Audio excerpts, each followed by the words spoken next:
কি গো, কি খুলছো? এমন টিফিন কারি বলছি একটা কিনে দিতে, এদিক খেতে চাও, এটা খাবো ওটা খাবো, খুলতে পারছি না, প্রায় 15 মিনিট হয়ে গেল। বাবা, জয় গুরু বাম, জয় গুরু বাম। আস্তে আস্তে। এই তো খুলেছে, অবশেষে খুলেছে। দেখো ডিম ভাপা করেছি, ডিম ভাপা। ওরে বাবা, লাউয়ের আবার খোসা কি? ভেজেছি, আবার লাউ কোথায় ভেজেছো?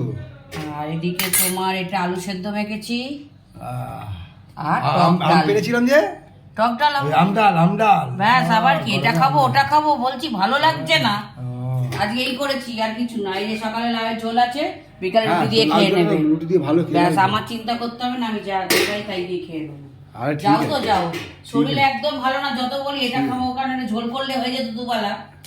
আর একটু ভাপাটা অনেকদিন খাইনি না, ঠিক এই তো আছে, গরম নাও, পড়ে গেল। খাও। ভাপা খাওয়াবে না। ভাপা খেতে হবে না, কাপা হও তাহলে। ঠিক আছে, লোকে ইলিশ মাছের ভাপা খায়, আর একটা ডিমের ভাপা আচ্ছা, খাচ্ছি। ঠিক আছে, খাও।